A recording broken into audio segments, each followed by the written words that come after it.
Hello everyone, I am Duke, and in today's video we are going to delve into everything we currently know about the lore for the Great Hunger. Now, if you're new to the channel or the lore of Trench Crusade, then welcome, and for my returning viewers, drop me a like and share this video with a friend. But before we get started with the video today, take a look at this new art available in the Discord. So, as many of you know, since I passed 3,000 subscribers, I've been getting custom artwork made for the channel, and this month it is these two. If you want the Tasteful Artillery Witch artwork or the pinup artwork, join as a channel member, jump into the Discord and download them from there, and we'll be adding new artworks every month, and you'll always have access to past, present, and future artworks as long as you're a member. Anyway, with that, back to the video. Now, throughout the War for Creation, the various archdevils and lords of hell are always on the lookout for a new method of war, or way of empowering themselves above their rivals. For the most part, Beelzebub stands aside from the court of the seven-headed serpent. He forgoes his rightful seat as the Lord of Gluttony, and removes himself from the politics of hell. For Beelzebub, while his goals are tied to his own empowerment, he does this without the desire to fight for any other throne than the one that matters. He is content to let the lesser lords of hell fight for the throne he could easily claim by right. He allows his rivals to impede and overthrow one another, which is all the better to continue his rise as one of the most powerful demon lords of the setting, with few to challenge him as an equal. Now, as many of you will already know, Beelzebub's empowerment is linked more closely to mortal suffering than many of his rivals. For example, Mammon, the Prince of Greed, is empowered as much by prayers and praise as he is by the suffering of mortals, but for Beelzebub the principal means for his ascension is his magnum opus, the Black Grail. Now, the Black Grail spreads suffering unlike any other plague ever witnessed by creation. There are many strains of this virulent and destructive disease.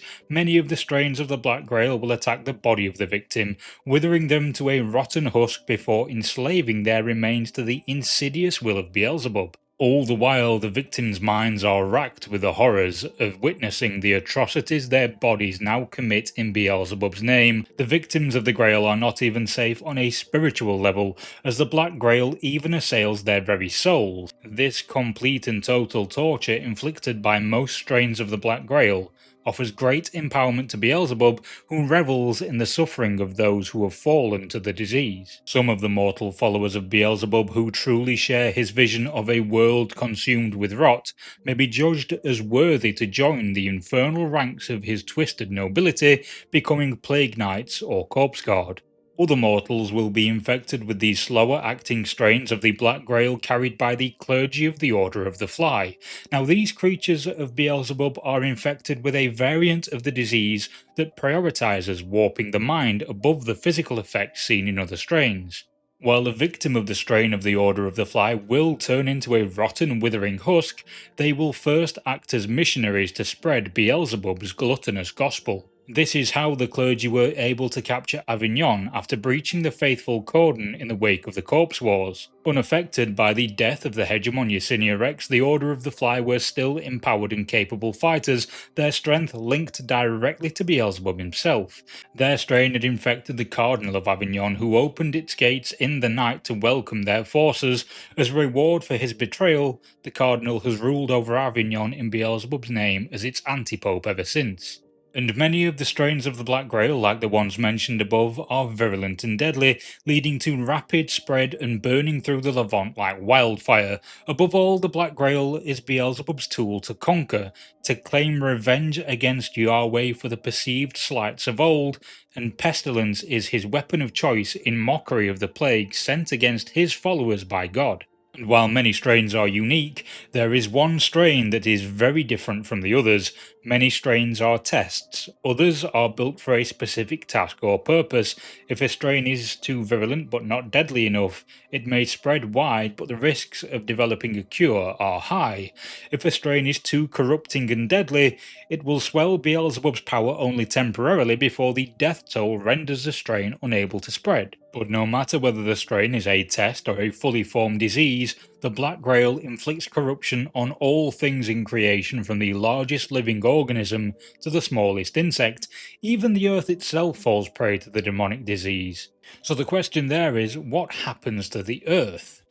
If all is corrupted and rendered down to filth, it does deny resources to the hated mortals, but it also denies those same resources to Beelzebub. What if an infected area is purged and cleansed, reclaimed by the mortals who had lost it only moments before? With these questions in mind, another arises. What if Beelzebub is able to establish a foothold on a new territory without risking its loss to holy fire, or destroying its usefulness with a strain meant only to render everything it touches to pestilent mush? Well, the answer to these questions, to hold and reclaim ground, the Great Hunger was unleashed upon the world. The Great Hunger is a festering plague of gluttony that does not seek to conquer, it only seeks to consume. However, it serves a vital purpose for Beelzebub, because while the Great Hunger is a ravenous strain of the Black Grail, it is also his most stable way to hold on to what his forces capture. Where other strains of the Black Grail wish to spread and expand in Beelzebub's name, the Great Hunger is content to stay put and consume. Every strain has its unique properties, and for the Great Hunger, one of its most powerful abilities is to lie dormant. Now, at first, this would seem like an odd thing to claim as powerful, but this is vital for Beelzebub's capturing and holding of vast stretches of territory. The Great Hunger can lay dormant in the earth. Even ground that has been recaptured and appears cleansed of the corruption may still harbour this foul essence hidden deep within the soil. Whether dormant and in need of awakening, or being spread to a patch of land for the first time, the corruption of the Great Hunger begins like no other strain that we know of. And that brings us to the vile creatures that we will see in the Great Hunger's warbands, and the first is the Matagot Hag. Now, the Matagot Hag is, in a very literal sense, the mother of a great hunger outbreak, a twisted and cruel mockery of creation. Now, this contender for literal worst mother of the year begins its foul existence as a normal mortal woman. It doesn't matter what side of the war this woman is on. All that matters is that the ground she walks on is a host to the Black Grail, even if that strain is dormant. Now, if the strain is in a dormant state, nothing much will seem to happen until a woman becomes pregnant on this desecrated ground. Shortly after, she begins to become ravenous. A vile gluttony will take hold of her and she craves more and more food. Inevitably, food will not be enough and she will start to crave human flesh. As she secretes herself away, she consumes hordes of food as she swells in size, her stomach bloating far beyond what is natural, and no amount of food will satiate this hunger. Now, as her child nears term, an agonizing labour sees a vile abomination born. Now, this vile thing may resemble a child, but it has no innocence. It speaks immediately, praising Beelzebub and demanding its mother consume it in his name. Driven mad and desperate by her plight, the broken woman consumes the Grail-infested child, and then her metamorphosis will truly begin. Her stomach swells again, this time larger, her appetite more ravenous, her mind broken and her will driven to consume. She becomes grotesque in appearance, only vaguely resembling the woman she had been, and after 7 days births the first of Beelzebub's children, a Grail thrall. Her body splits open, her skin stretches thin and pale over her bloated and rotting form, eyes sunken in dark sockets, and her mind and spirit fully devoted to the Lord of the Flies. With the birth of this first Grail thrall, the process begins again, and within 7 days she will have birthed another, and another, and another, and another, unending in a cycle designed to insult and mock creation. Carried into battle by hordes of her disgusting, disease-riddled children, the Matagot Hag is swarmed by masses of Grail thralls that protect this unholy factory of filth as she brings the power of the Arcanis Putricea to terrible effect on the battlefield. The foul magic she casts are a powerful boon to the swarms of the Great Hunger, and this Mother of Horrors made manifest is the linchpin of their forces and means for them to grow, spreading Beelzebub's will to a world unprepared to face the defilement of this most sacred bond. Now, as a powerful servant of the Grail, a matagot hag may lead its warband in Beelzebub's name, but it is far from the only exalted monstrosity that the Great Hunger fields. Much like any other Lord of Tumours, the Great Maws are exalted in Beelzebub's court. They are the nobility of his twisted society and are often field commanders for the Great Hunger warbands. As an elite command unit, they are gifted with terrible power, the merest touch from them spreading the vile infections with ease. Now, uniquely, the Great Hunger strain of the Black Grail is far more degenerative than other strains, not in the sense of the decay it causes, because they all ultimately rot and render down life to a disgusting pool of gore. No, the Great Hunger will degenerate the host creature into little more than a predatory organism known as a prowler if they do not consume enough to hold the infection at bay. Surprisingly for the more powerful creatures in the Great Hunger like the Great Maw or the Matagot Hag, this process is faster than for others. Beelzebub has rewarded them greatly, and that power comes at a terrible cost. In order to keep themselves constantly fed and stave off their degeneration into prowler forms, the Great Maws employ large tanks of rendered down flesh. This allows them to constantly consume through feeding tubes connected to a gas mask. Since the gifts of the Black Grail make them immune to chemical warfare, the gas masks were repurposed with the pipes and tubes being the perfect delivery system for the constant food supply the Great Maws need to sustain their powerful form. With massive amounts of flesh needed to sustain a Great Hunger warband and slow their degeneration into prowlers, this brings us to one of the means by which they collect their brutal bounty: the Butcher Knights. So, Butcher Knights, much like their counterparts, the Plague Knights, are dangerous, heavily armoured warriors drawn from some of the most powerful of the Great Hunger's creatures. If it could ever be claimed that a Plague Knight has any form of nobility, the Butcher Knights are a far less noble variant. While they may attain the knightly rank of butchery, which is granted to a particularly deadly melee combatant, they are far less knightly than their name would suggest.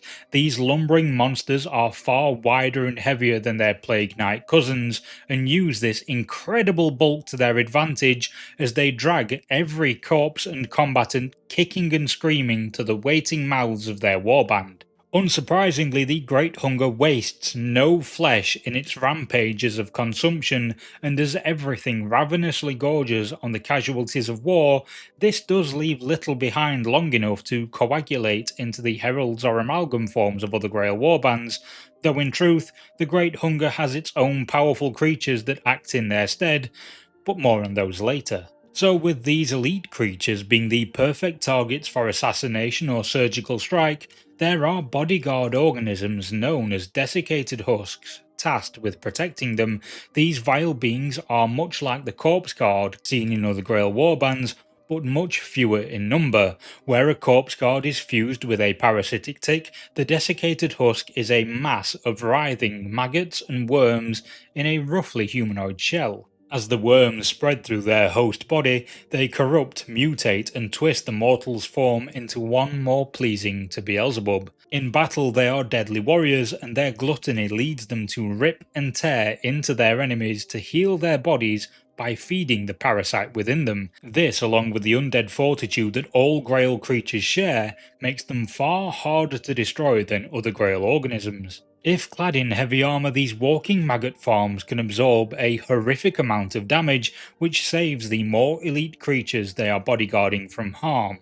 All the while they will tear through enemy forces with the same reckless abandon as every other monstrosity of the Great Hunger. And in the rank and file of the Great Hunger, the warband functions much more like a swarming horde of zombies than a traditional force. Cradled thralls group around the Matagot Hag. Newly birthed, they carry the vile monster into battle, occasionally breaking away from their reverent service to this mother of monsters and attacking anything that gets close, whereas fly thralls are carried aloft by hellflies that have bored into their flesh, or in some cases, wholly taken over large sections of the Grail thrall's body to better make use of massive insectile wings.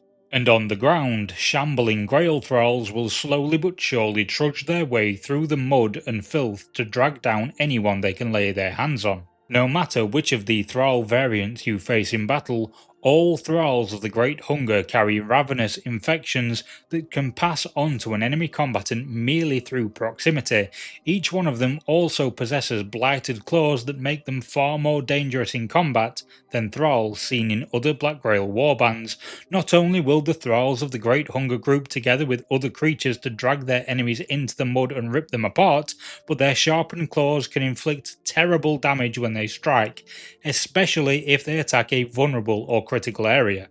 But the thralls are not the only thing to worry about in the massing hordes of the Great Hunger forces, because twisted abominations known as prowlers are lurching forward through the throng to devour anything they can lay their jaws on. Where other Black Grail warbands would use Grail hounds as a vanguard harassment force, the Great Hunger uses devolved, mutated beast forms to skitter towards the enemy with unnerving speed for something so corrupt. Just like a Grail hound, a prowler is one of the best methods of spreading the infections of the Great Hunger due to their carrying some of the most potent strains and toxins. They are also fast as any warhound, but unlike Grail hounds, they did not begin their existence resembling anything like what they would become. As mentioned earlier, the Great Hunger is potent and degenerative even beyond what is seen in other strains of the Black Grail. Where most Grail forms are relatively stable despite their decay, if the creatures of the Great Hunger do not feed enough, they begin to devolve into prowler forms as mentioned earlier. This is far worse for the more powerful creatures because the amount of corruption they carry and its potency are much greater than other creatures in the warband. Without feeding on flesh, anything from a thrall to a great maw will begin to stoop. Their bodies begin twisting and turning. Once upright, they now only crawl on all fours, legs and arms bent and twisted into strange and unnatural angles. The chests of the prowlers rip open to reveal grasping mouths that grapple with anything that gets too close, pulling it in to be consumed and torn apart. But despite the horror of the prowlers, which are effectively a ravenous mouth on legs, they are not the fastest vanguard predators at the Great Hunger's disposal. As we have already stated, there are no amalgams, but something far worse takes their place. A horror that is nigh impossible to stop, perhaps one of the greatest children of the Great Hunger, and the closest thing to a manifestation of the plague personified, the gregori gula. The gregori gula are massive corpses that resemble a rotting angel. Putrid folds of skin hang from their emaciated frame, and their teeth overgrow to a point that their maw takes up the majority of their head and the space where their face may once have been. Hidden within the folds of their skin and wings are many smaller mouths, each one hungering, each one as ravenous as any other. As the gregori gula flies through the air, it reaches enemy lines at incredible speeds. Often they join a battle by soaring high above and landing ahead of their warbands at the spearhead. Much like fetid missiles, they race into enemy lines to cause as much destruction and death as possible, so that their allies can feast on anything foolish enough to stand in their way. These horrible creatures are gifted with all the resilience to harm that is usually seen in the amalgams of other warbands, but the gregori gula are almost impossible to destroy because many an enemy commander has seen these beasts fall and assumed them dead, only to have them tear through their battle lines moments later. This is because, much like the Great Hunger itself, a gregori gula will enter a dormant state if it sustains enough damage. Not dead but no longer active, it will lay in wait for a thrall to pass by, the infections weeping from the thrall awakening the dormant beast. As the gregori gula awakens from its dormancy, it tears the thrall apart to feast on its flesh and disease, empowering it again to spread death in Beelzebub's name. But that sadly brings us to the end of our exploration of the Great Hunger for today. Now, having played these on the tabletop, I have to say they are one of my favourite warbands to throw into enemy lines. But what do you think? Are you a fan of the Great Hunger, or is body horror not your style? Let me know in the comments below, and don't forget to join as a member and jump into the Discord, because I have some new artworks coming up that you won't want to miss. Is anyone a fan of Astigmatic Nun? Anyway, for discounts on your hobby supplies, check out my affiliate links in the video description, and with that, I'll say thank you for watching, and I'll see you all soon.